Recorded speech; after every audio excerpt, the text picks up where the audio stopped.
Whenever we come to your house,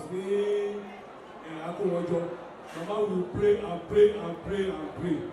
So if I see people pray, Mama will say, it's his birthday. Only give up and not be the law. And definitely follow the law. Mama is very prayerful. And they also like everybody to like Ogogo. Anybody to have to tell Ogogo, Mama. Teacher Ogogo. Ẹ máa jẹ́ pẹ́pẹ́pẹ́pẹ́. Kò dẹ̀ ṣe ọkọ̀ máa fi lù yín. Ẹ máa jẹ́ inú ọlá, ìdẹ̀ra, inú ayọ̀, agbára Ọlọ́run.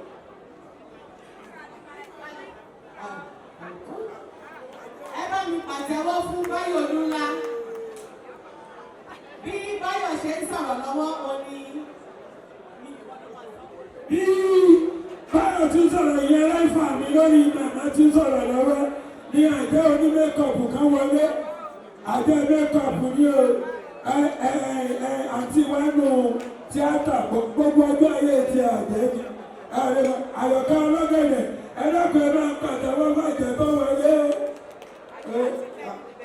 Àti Teni Benson, ojú òní tí ẹ̀yin bá rí báyìí, tí wọ́n bá kọlu ilé ní àwọn ọmọ tí wọ́n mú káàkiri, orí máa bá ẹni o, àti Teni, ìyá ẹ̀rọ ẹ̀tọ́ pa. Ẹ ṣé Báyọ̀ Olúńlá. Ní báyìí, I want to call one of Mama's children.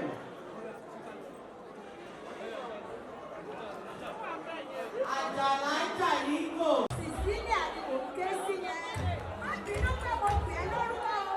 Ṣé mo gbórúkọ náà pa aládé? Mo fẹ́ kí ọ́ délé bàbá tó bí ọlọ́mọ. Ṣebí wọn lọmọ ẹ̀gbọ́n ọmọ oníṣọ́ọ̀bì ọmọ gbogbo àkàlà. Ọmọ erin jogún ọlá. Ẹni ẹ̀gbọ́n gbàgbàgbà tí ò lè gbàtọ́ igúnnugún ló polúwa rẹ̀. Ẹ̀gbọ́n ajímọ̀jọ́ ọmọ erin jogún ọlá. Ọmọ àbàtà kútú ọlọ́rọ̀. Àwọn gbogbo tiẹ̀ sórí ewé. Ògògó gbogbo tiẹ̀ sórí àkìtàn. Olúkọ́ gbogbo tiẹ̀ sórí àpáta nítorí ohun. Ọwọ́ agbẹ́ lórí òkè olúmọ òwúrọ̀ tí mo rántí. Ọ̀nà yìí kápá ọmọ ògá pàwọ́ lóyìn tó ṣe àgọ́ ọ̀gọ́ ṣùgbọ́n wọ́n bínú pé kọ̀ọ̀gá ni kọ̀ọ̀gá ṣe é bínú pé. Yàyà rẹ̀ lò ó.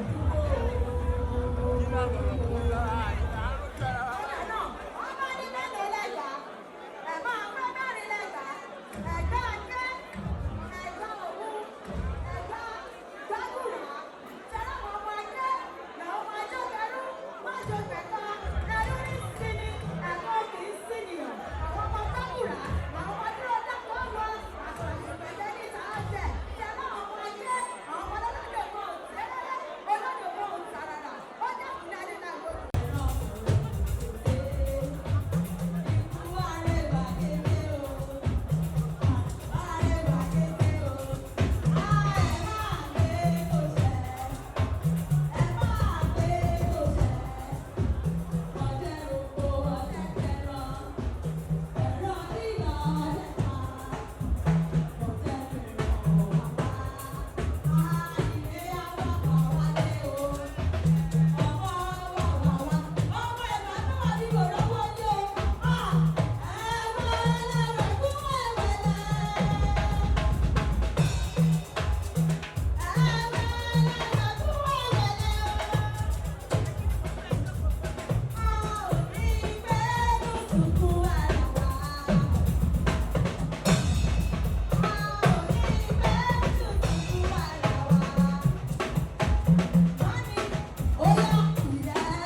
wọn lọ. Àwọn ní sanwó ọ̀gbẹ́, àní sanwó ọ̀tọ̀. Lórí yín, ọmọ tẹ fara bí àti ọmọ ọmọ àti ọmọ ọ̀tá. Àwọn àgbẹ̀ yín gẹ̀gẹ̀gẹ̀gẹ̀gẹ̀gẹ̀gẹ̀gẹ̀gẹ̀gẹ̀. Ẹ bá ní gbọ́dọ̀ ọlọ́jọ́ kú. Ẹ ní fàìsàn ló gbà. Ẹ ní fàìsàn ló gbà. Ó ti ń da fún yín kò da fún yín mọ́ kò ní ṣẹlẹ̀ sí yín. Ṣé wọ́n rí ìkòkò yín yìí? Àjọ máa gbé wọn gẹ̀gẹ̀gẹ̀gẹ̀gẹ̀gẹ̀ nígbà tó bá yá. Àní sanwó ògbé lórí yín. Àní sanwó ìtọ̀. Mọ́mì, I'm very happy for you. She's such a wonderful woman. If I don't say it, she's a wonderful woman. But as you are looking at her, if she pick up, no matter what she says, she's going to give it to you in a nice way. But she's such a wonderful. She's good to be fault. So you are so lucky to have her. Thank you very much.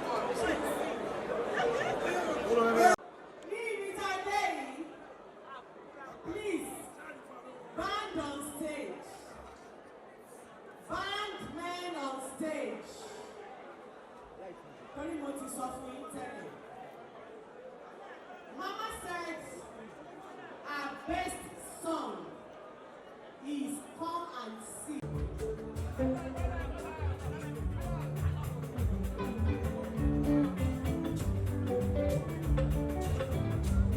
Come and see, come and see, come and see what the Lord has done.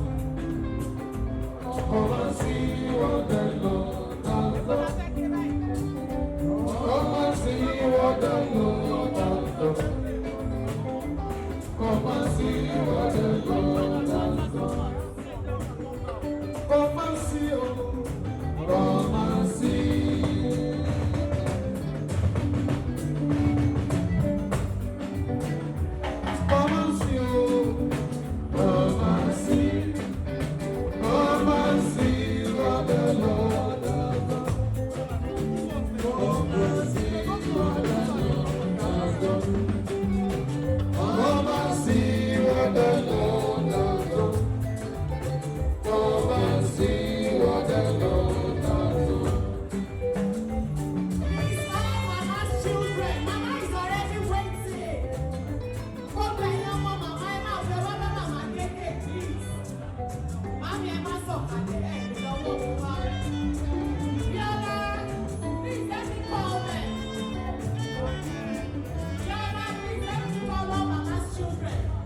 Thanks for watching GboahTv. Remember to subscribe to our channel for more awesome videos. As we regularly release new content, we reward our top commenters every month. Thank you.